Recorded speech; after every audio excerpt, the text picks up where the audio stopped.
Shalom and welcome to the Midrash portion of Reunion Roadmap. This is David Jones. With me today is Barry Phillips. Shalom, brother. Shalom, right back at you.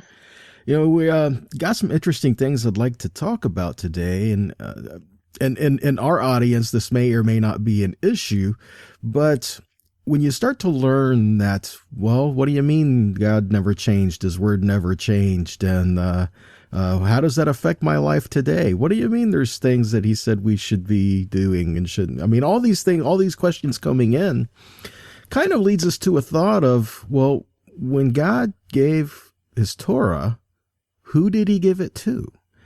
And I just kind of set up, we're just kind of jumping right into this today. We answer, oh, well, that's an easy, he gave his Torah to the Jewish people. But I don't think that's just the case. When we look at the word, when he gave his word, he gave it to a covenant people who were all Israel, and some of which were in with them who were not Israel. And so when he gave his Torah, I'm thinking more along the lines of he gave it to all who were willing to be a partaker of the covenant.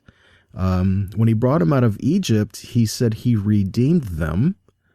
And so he redeemed them. He brought them through the water. He brought them through the mikvah. I think we've talked about that recently. And he brought them through that. And then he brought them to the mountain to equip them with his word to show them what he desires for them. So when he gave his word to his people, shouldn't that be for all who were in covenant? Well, one would think so. But then one has to also determine, at least by modern popular pulpit theology, how was that for a term? That's a good one. What covenant are we talking about? So if there is an opinion that a covenant, a new covenant has come to replace a called old covenant, then the new covenant may in fact supersede and replace old covenant requirements. I came up with, and it's interesting, David, I was teaching on this past Shabbat. And this is a something that I put together to summarize modern theology. And that is that what we're talking about, this Torah, is called a system, quote, a system of laws and legal codes that were only given to Israel to prove to them that they could not achieve righteousness with the Father through them. Having only found failure in the attempt, they would later see that Messiah had come to do away with the legalism of this code and provide a better way of grace and mercy. The Son has come to do away with what the Father's failed legal system, keeping it one time for everybody. In other words, he did it so I don't have to. With that accomplished, the Father is happy and no longer holds anyone accountable to the commands, nor does he expect us to even try, unquote. Is that a fair summation of modern theology? It sounds like what I've been taught, growing up. Well, David, in addition to that, there is an extremely popular megachurch pastor down in that recently said that the Ten Commandments are not our commandments, that the Jerusalem Council declared that, quote, we are not accountable to the Ten Commandments. You're not accountable to the Jewish law. We are done with that. God has done something new, unquote. And then he further said, quote, thou shalt not obey the Ten Commandments because they're not your commandments. Yours are better, and yours are far less complicated, but yours are far demanding, unquote. So it's not even just a matter of, hey, who does the Torah belong to? There is a strong debate that says that we shouldn't even keep the Ten Commandments or even try to. So let me get that straight. If that's the case, then we can have other gods, we can make idols, we can dishonor our parents, we can choose whatever Shabbat we want. Well, that's been going on for a long time. We can steal, we can bear false witness, we can covet, we can even commit adultery. And it's not a sin because those commands do not apply to us. Who does Torah belong to? Apparently nobody. Oh man. Oh, oh. I've just got so much stuff going through my head right now. It's like, where do I begin? Where do I even start? It's, I'm thinking, okay, so when Yeshua came here to the earth, did he try to show us a different God? And no, did he? And so the God that he spoke of was the God of Abraham, Isaac, and Jacob. Uh-huh. And so if we say that we believe that Yeshua is our Messiah and we are saved, we are redeemed through him, brought to the Father, then it would be a safe assumption to say, therefore, we serve the God of Abraham, Isaac, and Jacob. And if we do, then wouldn't we do what he said? And even to say, well, sin is violation of the Torah. So if he came to do away with the Torah, then there would no longer be any definition of sin. Nobody would ever sin, and everybody would now go to heaven. Absolutely. Absolutely. If it's like, no, it doesn't matter. And that's where our current society wants to be, David. It's that nothing matters. We're not accountable. We're not responsible. And not too much is expected of us. We should be tolerant and inclusive of everybody. If we draw a line anywhere, then we're out of line. What I was mentioning a while ago, I have to share this with you. A very, very popular TV preacher recently said this, quote, "If we Christians hope for victory over sin, we shouldn't have any relationship with the law, not even the Ten Commandments. But we should hope for victory over sin.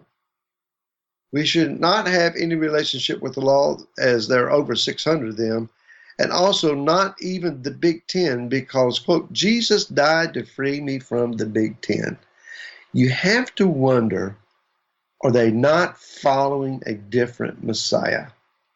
If Yeshua came and did away with any one, not just all, but any one of the commands, that he has changed the Torah and validated the Torah, which validates him. It would be the same as we electing a president who does not keep the Constitution and refuses to swear an oath that she will. If a man or woman holds the oath of office as president and refuses to acknowledge or keep the Constitution, they're an illegal candidate. They have invalidated themselves and they can't serve in that capacity. If Messiah ever does away with the Torah, he's invalidated himself, because it's the Torah that validates him and authenticates him as to who he really is. Yeah, it's what they would call circular logic. Just going round and round and round with no real conclusion. In order to validate Yeshua as the Messiah, we do have to look at the Torah. We do have to look at the different things that are there. Plus, not to mention, Deuteronomy 13, if someone comes and tries to draw you away from what you've already been given, they're a false prophet. Yep, that's it. And but so the thinking is, if we throw out the Torah, then we can now say, no, that this is a new thing, and all the old things have been done away with. But then we'd have to say we serve a God who just changes his mind on a whim. and who, oops, that didn't work. I guess I made a mistake. I submit to you, that means we have no hope. And who's to say he's going to change his mind about us? Yeah. It's really a sticky place to go down. But when we look on the other side of that, though, and we find that the word is for all people, all time, all generations, it's like there's this disconnect because we refuse to identify as being a part of a body called Israel. Mm-hmm. Even though we'll say, like Romans 11, well, we're grafted in. Okay, but to what, and what does that mean? These are the things that we have to stop and we have to consider. Whether you are a descendant of the tribes, or whether you are grafted in, or the foreigner, that has come to join with, like Isaiah talks about, the foreigner's prayer, which I know Mike Clayton loves. All these things brought together. Well, Ephesians chapter 2 as well, you used to be Gentiles, but now you are in the Messiah brought near to what?